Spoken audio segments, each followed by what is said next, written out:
4 लोगों के हताश ट्रैकिंग दल ने अब यह फैसला कर लिया था कि दल के एक सबसे कमज़ोर व बीमार हो चुके सदस्य को 12,000 फुट की ऊंचाई पर एक छोटे से बहते चश्मे के पास छोड़कर 2 लोग इंसानी मदद के लिए आगे निकलेंगे।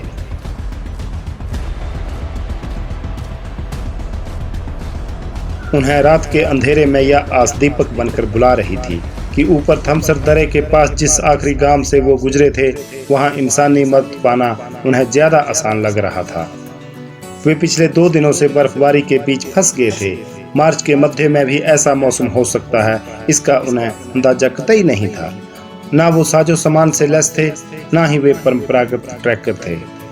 वे तो सिर्फ शौकीन ट्रैकर थे जो कुछ नया करने की चाह में अब फंस चुके थे। उनका कोई साथी गाइड भी साथ नहीं था और ना ही उन्होंने ट्रैकिंग शुरू करते वक्त कोई लोकल गाइड ढूंढना चाहा था। वैसे भी जिस ट्रैक पर वे चले थे वहां इतनी सुविधा नहीं कि उनका कोई गाइड बने।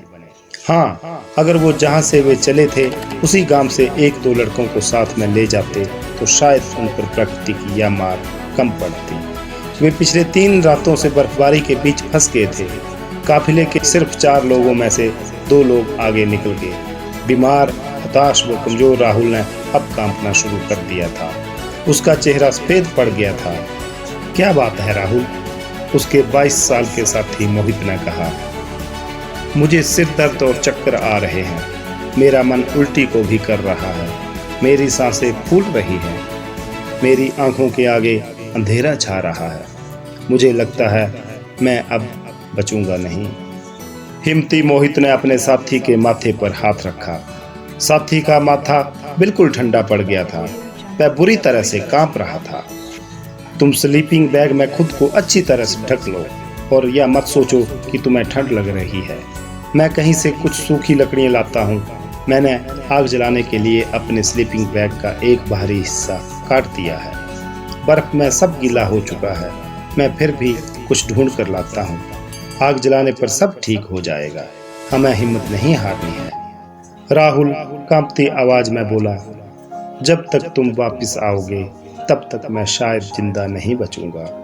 मोहित हर कदम के साथ बर्फ में धंसता जा रहा था। बड़ी सी झाड़ी की एक टहनी को तोड़ने के लिए उसने अपना पूरा जोर लगाया, पर वह हाथ से छूटकर उसके चेहरे पर चोट करती हुई फिर से अपनी जगह पर स्थापित हो गई। जोर की चीख बर्फीली वादी में फैल गई। चेहरे पर खून निकल आया था। खून से लथपथ चेहरा लिए उसने अपने साथी के पास पहुंचने का निर्णय किया। आसपास की निर्जनता में एक उदासी का संगीत फैला है। वह बर्फ में घिस घिस कर आह भरता हुआ अपने एक हाथ से चेहरे को सहलाता हुआ, हाँफता हुआ अपने फटे चेहरे के साथ अपने साथी के पास पहुंचा। साथी राहुल वैसे ही स्लीपिंग बैग में दुबका उसके कदमों की आहट से अपनी सफेद हो चुकी आंखों से उदासी से उसकी ओर एक टकी लगाकर देखे जा रहा था। कुछ नहीं मिला क्या? वह कराहते हुए बोला। उदास से स्वर में उसके साथी का जवाब था, नहीं, सब भीगा है। सूखी लकड़ियां बर्फ में छुप गई है।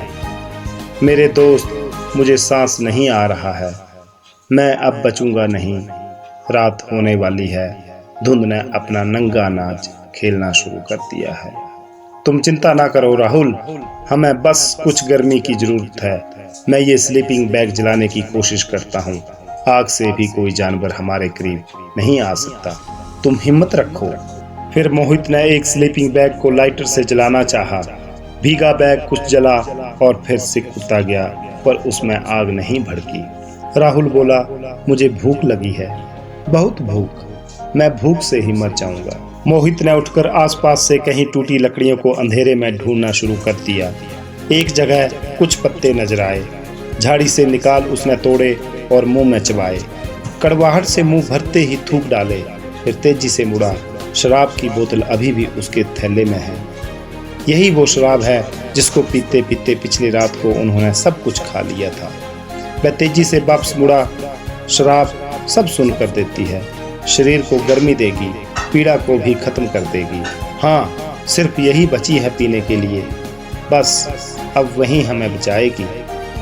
बर्फ को घोलकर उसने प्लास्टिक के गिलास में 2-3 गिलास घटक लिए। राहुल, अगर तुम इसे पीते रहो तो तुम्हें नींद आ जाएगी। बस सुबह या रात के बीच में वो लोग आ जाएंगे। बर्फ गिरने का दौर फिर से शुरू हो चुका था और एक एक घूंट उनके शरीरों में जा रहा है। खून के प्रवाह में कुछ तेजी के साथ ठंडी बर्फ में घुली शराब उनके शरीरों में उतर रही थी। अंधेरा बर्फ से खिल रहा था। उनके जीवन का यह सबसे कठिन पल था। मदहोश मोहित एकदम से उठा। मैं तुम्हें उठाकर ले चलूंगा राहुल। मोहित के शराबी दिमाग ने बस एक ही जिद पकड़ी थी। अंधेरे में लड़खड़ाता वह कुछ कदम आगे बढ़ा। राहुल तो मदहोश से अचेतन हो गया था। उसकी आंखें अब नशे से बंद हो रही थी। वह कंधे पर लटका खामोशी सा बंधा रहा। पैरों की लड़खड़ाहट कच्ची बर्फ को चरमराहट हुए मौन के साम्राज्य में नई गूंज पैदा कर रही थी। मोहित की सांसें धोंकने की तरह तेज दौड़ती धुएं के फव्वारे बना रही थी। वह लड़खड़ाता आगे बढ़ता, फिर कुछ पल के लिए रुकता। इतना भार उसने पहले तो न उठाया था। कुछ पल रुका और फिर राहुल को उठाकर अंधे रास्ते पर अंधे की तरह बढ़ता रहा। उधर राहुल मदहोशी से बेहोशी में जा चुका था, जैसे मोहित के कंधे पर लाश हो। कुछ कदम और फिर दोनों धड़ाम से बर्फ में फिसलते रहे और गहरी खाई में लटक गए। राहुल एक लाश सा पड़ा था। शराब का असर, ऊर्जा का अंधा प्रवाह, मन सिर्फ एक ही और राहुल को उठाकर बस नीचे घाटी तक पहुंचाना है। ना टॉर्च, सिर्फ आंखों में बदहोश सी रोशनी। कुछ कदम और फिर कोई 20 फुट गहरी खाई में दोनों ही लुढ़कते हुए बड़े पेड़ के तने ने दोनों के शरीरों को रोक लिया। मोहित की आंखें बरबस ही छलक पड़ी। वह दुख, दर्द और मजबूरी से चिल्ला उठा। मौन ने हट्टी बनकर हर बेमतलब शोर को अवशोषित कर लिया। मौन का साम्राज्य में दो निरह सैनिक इस मजबूत साम्राज्य के किले के दरवाजे से पार नहीं पा रहे थे। पूरी ऊर्जा से रोहित ने बेहोश राहुल को फिर से उठाया और फिर वहीं तक लाने की कोशिश की, पर 2-3 कदमों के बाद वह फिर से फिसल गया।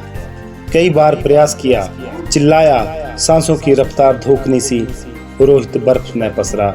पेट से अटका मोहित ने कुछ पल के लिए बिछोने में अपनी आंखों को बंद कर कुछ सांसें लेने की कोशिश की। बस आंखें मदहोशी के बहकावे में बंद हो गई। नींद ने अपना जाल फेंक दिया। मौन ने धुंध को ढक लिया। बर्फ के मोटे मोटे पाहों ने उनका कफन डालने का प्रपंच कर डाला। सांसें जमती गई और फिर सुबह तक जब रोशनी उस कंदरा के करीब आई तो दोनों बर्फ से ढक चुके थे। सांसें खो चुकी थी और मौन की गोदी में सवार होकर दूर कहीं निकल गई थी। बर्फ की मोटी चादर ने उनके शरीर में बसी अंतिम ऊर्जा की किरणों को सोख लिया था। धुंध का साम्राज्य फिर से चाहूं और छा गया था। फिर से सन्नाटा पसर गया था। उन दोनों की लाशें तीसरे दिन उनके दोस्त और दरे के पार वाले गांव वालों ने ढूंढ निकाली थी। उन्हें ट्रैकिंग करके नीचे घाटी से सड़क तक पहुंचाया गया था।